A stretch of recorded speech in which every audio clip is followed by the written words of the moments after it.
আসসালামু আলাইকুম। আশা করছি সবাই ভালো আছেন। আজকের স্টাডি প্ল্যান গতকালকে খুব বেশি একটা পড়াশোনা হয়নি। ভূগোলের পঞ্চম অধ্যায়টা ছিল বাকি, ওটা করে নিচ্ছি। আজকের পড়াশোনা এটা। নৈতিকতা থেকে আজকে বিগত প্রশ্ন ক্লাস পুরাটাই করার চেষ্টা করব যতটুকু পারি। বাংলা ব্যাকরণ থেকে সন্ধির একটু পড়া বাকি আছে, সেটা করব। গণিত থেকে বৃত্ত শুরু করব, ইংলিশ থেকে অ্যাডজেক্টিভ এবং আর্টিকেল করব। তো আজকের পড়াশোনা এগুলোই।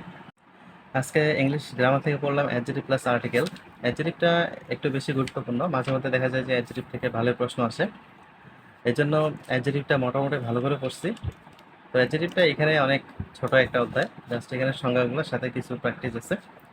আর্টিকেল আর্টিকেল থেকে এখন পর্যন্ত 2টা বা 3টার মতো প্রশ্ন আসছিল।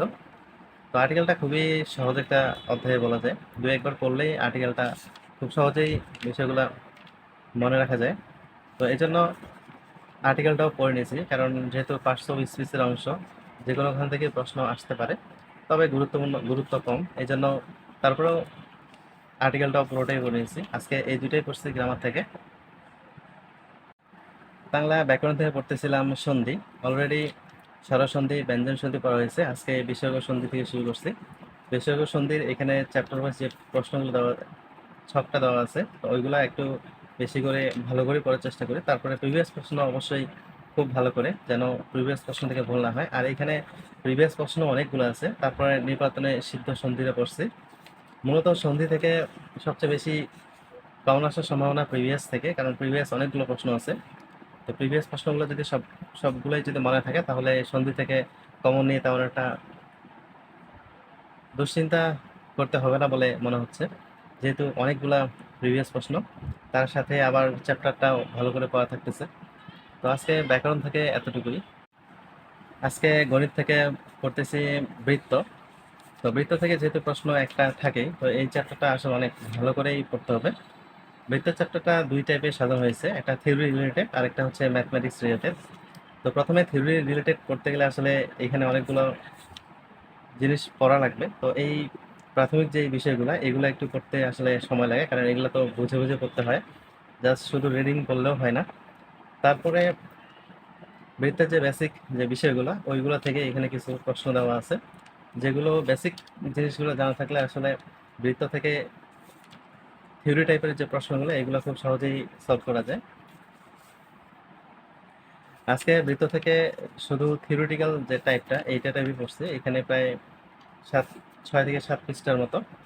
তারপরে ম্যাথমেটিক্যাল যে টার্মটা থাকলো, এটা কালকে পড়বো। এখানে কিছু সূত্র থাকবে, সূত্র দিয়ে আসলে ম্যাথগুলা সলভ করতে হবে, এখানে যেটা দেখা যাচ্ছে। তো এখানে কোনগুলোই মূলত সলভ করতে হবে, ডিগ্রিগুলো বের করতে হবে যে কোনটা কত ডিগ্রি। তো ম্যাথ থেকে আজকে এতটুকুই।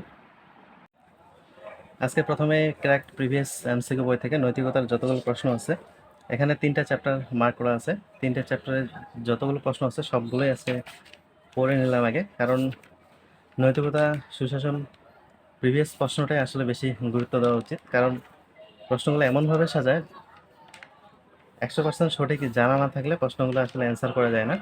এখানে 6 পাতার মতো আছে, 6 × 12 পেজ। এখানে যতগুলো প্রশ্ন আছে সবগুলোই একটু ভালো করে পড়ার চেষ্টা করছি। আর নৈতিকতা যেহেতু, তার মানে এটাকে আরও রিভিশন দিতে হবে। তারপরে তারপরে প্রশ্ন ব্যাংক থেকে পড়লাম হচ্ছে 35 থেকে 46তম পর্যন্ত। তো 46তম প্রশ্নটা পরে যেটা বুঝলাম, যে প্রিভিয়াস যে প্রশ্নগুলো এতক্ষণ ধরে পড়লাম, তো ওই প্রশ্নগুলো থেকেই মূলত 10টার মধ্যে 6টা প্রশ্ন কমন ছিল, জাস্ট প্রিভিয়াস প্রশ্ন থেকে। তো ব্যাখ্যা সহজ যদি পড়া যায়, তাহলে আরও বেশি কমন পাওয়া সম্ভব। জাস্ট ব্যাখ্যা ছাড়াই ছিল প্রায় 6টার মতো। তো এই জন্য নৈতিকতা সুশাসনে আসলে বেশি সময় দিয়েও আসলে তেমন একটা লাভ নেই। এখানে যত কম সময় দিয়ে যত বেশি নাম্বার তোলা যায়, এটাই ভালো। তো আজকে মূলত নৈতিকতা থেকে এই জিনিসগুলো পড়লাম। আর আজকে সারাদিনের পড়াশোনা মোটামুটি এতটুকুই। তো সবাই ভালো থাকবেন, সুস্থ থাকবেন। আসসালামু আলাইকুম।